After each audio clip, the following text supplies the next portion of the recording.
नमस्कार, IBC24 देख रहे हैं आप और मैं हूं आपके साथ अविनाश कर और यह है एमपी का खास बुलेटिन मध्य प्रदेश में आज क्या हुआ। और इस बुलेटिन की शुरुआत करेंगे एक बड़ी खबर के साथ, क्योंकि चुनाव के नजदीक आते आते एमपी का सियासी मिजाज जो है वो गर्माता जा रहा है। शिवराज सिंह चौहान और कमलनाथ फिर से आमने सामने हैं। कांग्रेस सीएम शिवराज के एक वीडियो के जरिए बीजेपी की घेराबंदी की कोशिश कर रही है, जिसमें कांग्रेस दावा कर रही है कि सीएम शिवराज सिंह चौहान खुलेआम आचार संहिता की धज्जियां उड़ा रहे हैं। आचार संहिता के बाद चुपके से पैसे डालने की बात कह रहे हैं। अगर कांग्रेस की तरफ से जो घेराबंदी की जा रही है उस पर खुद शिवराज सिंह चौहान खुलकर जवाब दे रहे हैं। सीएम ने कहा है कि मैं पैसे डालूंगा, ऑनलाइन गेमिंग स्कीम है, कोई चलती हुई योजना नहीं है, कोई योजना बंद नहीं की जा सकती। इसके साथ ही सीएम शिवराज ने कमलनाथ और कांग्रेस को जमकर घेरा। कमलनाथ ने ट्वीट कर शिवराज सिंह चौहान पर तंज कसा है और यह भी कहा है कि शिवराज सिंह जी जनता के बीच जाने की बजाय चुपके चुपके खेल खेल रहे हैं। आपकी ओवर एक्टिंग जनता पसंद नहीं कर रही है।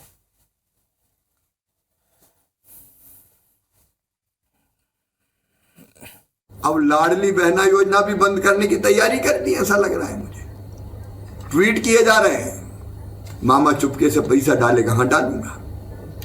ऑन गोइंग स्कीम है, कोई चलती हुई योजना बंद नहीं की जा सकती। लाडली बहना योजना 1,32,00,000 बहनों का भाग्य है, खुशहाली है, जिंदगी है।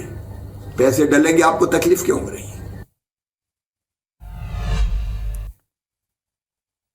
एमपी में मुख्यमंत्री शिवराज सिंह चौहान ने बीजेपी के चुनाव प्रचार की कमान संभाल ली है। मुख्यमंत्री ने भोपाल के भानपुरी और बाग सेवनिया में रोड शो किया और बीजेपी के पक्ष में जनता से वोट मांगे। प्रत्याशी कृष्णा गौर को वोट देने की अपील की। रोड शो के बाद चुनावी सभा को संबोधित किया और कांग्रेस पार्टी और कमलनाथ पर जमकर बरसे।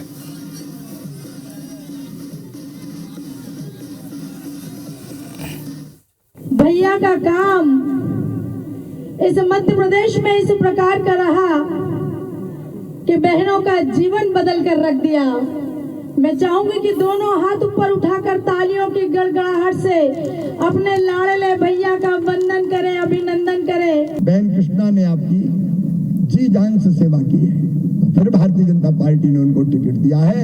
मेरी आप सबसे अपील है, दोनों हाथ उठा के ऐसे कृष्णा को आशीर्वाद दे दीजिए। भोपाल में सीएम शिवराज सिंह चौहान ने कांग्रेस पर जमकर हमला बोला। कहा कि कांग्रेस और कमलनाथ गरीब विरोधी हैं, बहन विरोधी हैं, आदिवासी विरोधी हैं। प्रियंका गांधी पर निशाना साधते हुए कहा कि प्रियंका जी और कमलनाथ जी सुन लीजिए, हम आदिवासी भाई बहनों को सम्मान भी देंगे और सामान भी देंगे।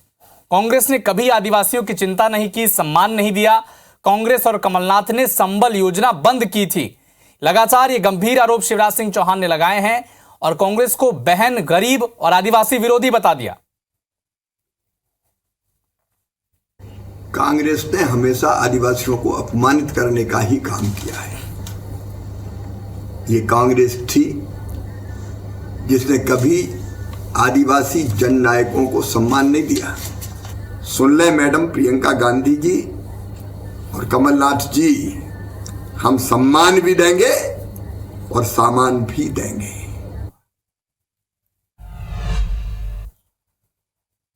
इधर एमपी के पूर्व सीएम दिग्विजय सिंह के एक ट्वीट पर अब सियासत गर्मा गई है। चिकित्सा शिक्षा मंत्री विश्वास सारंग ने उन पर निशाना साधा और कहा कि बिना तथ्यों की बात करते हैं वो, कांग्रेसियों की आदत है।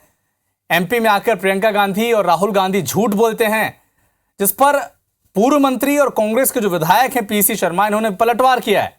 कहा कि दिग्विजय सिंह बिना सबूत के कुछ भी नहीं बोलते, उनके पास कोई ना कोई जानकारी होगी, तभी उन्होंने लिखा है। झूठ और फरेब की राजनीति बीजेपी करती है।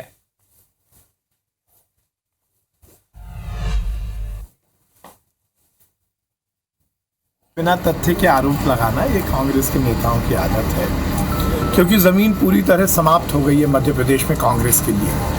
अनर्गल आरोप लगाना, भारतीय जनता पार्टी को, भारतीय जनता पार्टी के नेताओं को बदनाम करना, ये कांग्रेस के नेताओं की आदत है। प्रियंका जी आती हैं, वो अनर्गल आरोप लगाते हैं, खुद आरोप को वापस ले लेती हैं। दिग्विजय सिंह जी की हमेशा ये प्रैक्टिस रही है कि जब तक उनके पास कोई सबूत ना हो वो कोई बात करते नहीं, फैक्ट्स के साथ करते हैं। दुबई और दुनिया में जहाँ भी जो चीज़ें बार बार जाना हुआ, क्यों जाना होती है, अपने आप में एक क्वेश्चन मार्क है ना। एक क्वेश्चन मार्क दिया काय के लिए जाते थे। ये झूठ बोलने की आदत है बीजेपी के। झूठ बोलो, जोर से बोलो, बार बार बोलो।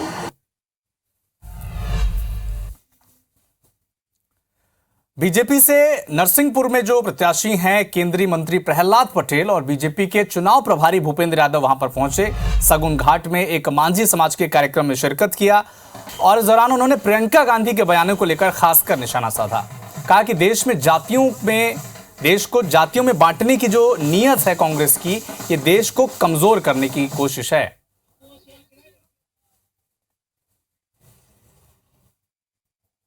जिनकी जाति और धर्म का पता ना हो, वो देश में जहर फैलाने का काम कर रहे हैं। मैंने कहा था कि मेरी जाति पिछड़ी है, मैं पिछड़ा नहीं।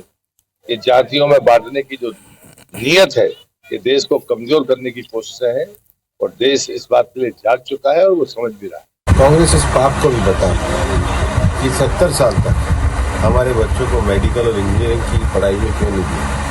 ये सारे विषय तो प्रधानमंत्री नरेंद्र मोदी जी ने खोले और आज इस देश को गर्व है प्रधानमंत्री नरेंद्र मोदी जी पर और विशेष रूप से ओबीसी समाज को भी गर्व है कि एक सामान्य परिवार से निकलकर आज विश्व और दुनिया में उन्होंने नाम गौरव किया। एमपी में विधानसभा चुनाव की आचार संहिता लागू करने के बाद से ही लगातार राजनीतिक दल एक दूसरे पर आरोप प्रत्यारोप कर रहे हैं। बीजेपी के प्रदेश अध्यक्ष वीडी शर्मा ने कांग्रेस पर जमकर निशाना साधा। वीडी शर्मा ने कांग्रेस को भ्रष्टाचारी बता दिया। कहा कि कांग्रेस इस देश में भ्रष्टाचार की गारंटी है। जिन जिन राज्यों में गलती से भी कांग्रेस की सरकार बन गई है, वहां जमकर भ्रष्टाचार हुआ है। दिग्विजय सिंह के ट्वीट पर भी निशाना साधा। कहा कि एमपी सरकार ने जो कहा सो किया। लाडली बहना को अगर सरकार 1250 रुपए दे रही है, जो 3000 तक जाएगा, इससे दिग्विजय सिंह के पेट में दर्द क्यों हो रहा है? केवल दिग्विजय सिंह बल्कि नेता प्रतिपक्ष ने भी इस योजना को रोकने की मांग की है। अगर गलती से कहीं आती है तो दिल्ली में बैठे अपने आकाओं के आदेश पर प्रदेश को अपने भ्रष्टाचार का एटीएम बना करके गरीबों की गाढ़ी कमाई लूटती है। जिन जिन राज्यों में गलती से कांग्रेस की सरकारें बनी, वहां ऐसा ही उन्होंने किया कि हमारी उन बहनों के हक और अधिकार को वो छीनना चाहते हैं। योजनाबद्ध तरीके से मैं पूछना चाहता हूं, क्या है दिग्विजय सिंह आपका इसके पीछे? क्यों दर्द है अगर बहनों को 1250 भारतीय जनता पार्टी की सरकार उनके सम्मान के लिए देती है?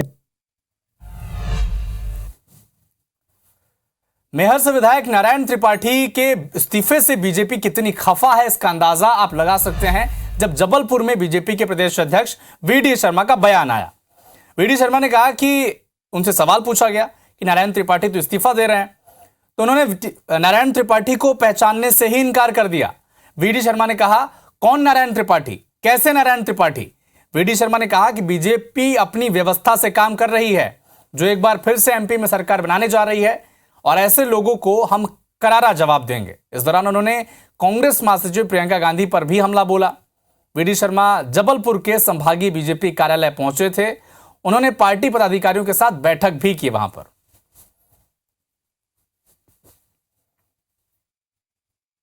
इसकी नाराजगी नारायण त्रिपाठी, काय के नारायण त्रिपाठी? कौन से नारायण त्रिपाठी भाई? किन नारायण त्रिपाठी की बात कर रहे हो? कोई नारायण त्रिपाठी नहीं है, कोई नाराजगी नहीं। भारतीय जनता पार्टी का एक एक कार्यकर्ता ताकत के साथ मैदान में उतरा है। इस बार प्रचंड बहुमत की सरकार बना करके ऐसी बातें करने वालों को भी जवाब हम गहराई के साथ देंगे। एमपी की पूर्व मुख्यमंत्री उमा भारती ने बीजेपी की केंद्र और राज्य सरकार पर निशाना साधा। उमा ने कहा कि देश के साथ एमपी में शिक्षा और चिकित्सा की व्यवस्था कमजोर है, यहां सही होना चाहिए, तभी राज्य और देश एक विकसित स्थिति में आ सकते हैं। प्रियंका गांधी के छात्रों को रुपए देने के ऐलान पर उमा ने कहा कि जब उनकी सरकार आएगी तब यह पता चल पाएगा कि यह बात कितनी सही है।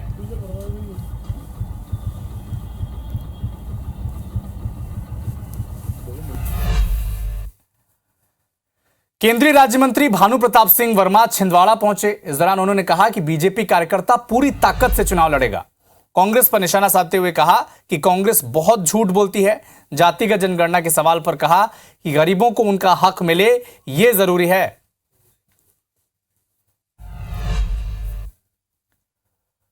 पूर्व सीएम दिग्विजय सिंह से उनकी ही पार्टी के कार्यकर्ता भिड़ गए हैं।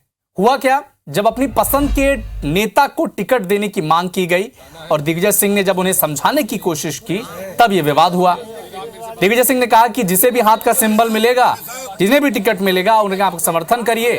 तब कार्यकर्ताओं से एक आवाज आई कि एक पर्टिकुलर नाम उन्होंने लिया और अगर इन्हें टिकट मिलेगा, और मुर्दाबाद के नारे लगाने लग गए। जिसके बाद दिग्विजय सिंह ने कहा कि वो कभी उम्मीद नहीं करते थे कि ये कार्यकर्ता कांग्रेस का विरोध करेंगे। एमपी में जैसे जैसे मतदान की तारीख नजदीक होती जा रही है, राजनीतिक दलों के बीच जुबानी जंग भी तेज हो रही है। शाहजहांपुर से कांग्रेस के विधायक हुकुम सिंह कराड़ा ने पार्टी छोड़कर बीजेपी में गए कार्यकर्ताओं के लिए जाति सूचक शब्दों का इस्तेमाल किया है। उनका यह बयान अब सोशल मीडिया पर वायरल भी हो रहा है, जिसमें वो कार्यकर्ताओं के लिए जाति सूचक शब्दों का इस्तेमाल करते दिख रहे हैं।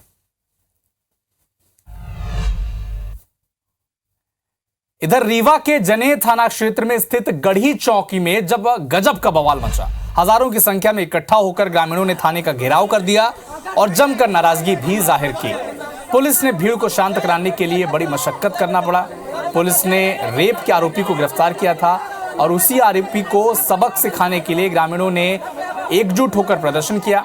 इस दौरान आरोपी के घर में बुलडोजर चलाने की मांग करते हुए लोगों ने उसका एनकाउंटर तक करने की मांग की।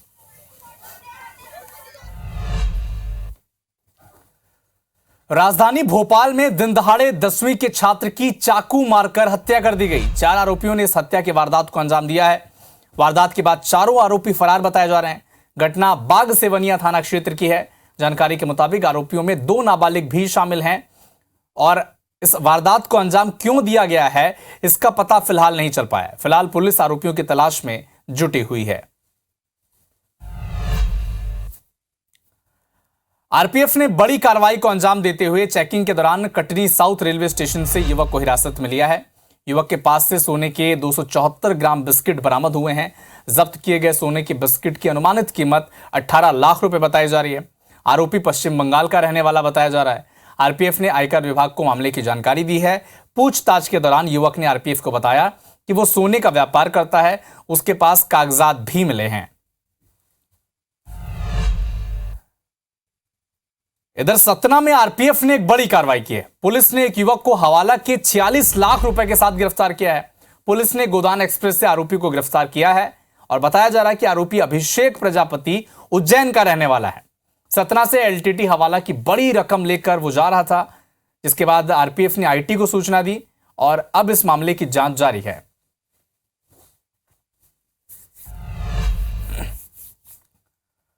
तो फिलहाल इस बुलेटिन में इतना ही, लेकिन देश और दुनिया के साथ एमपी और छत्तीसगढ़ के तमाम अपडेट के लिए आप जुड़े रहिए IBC 24 के साथ। नमस्कार।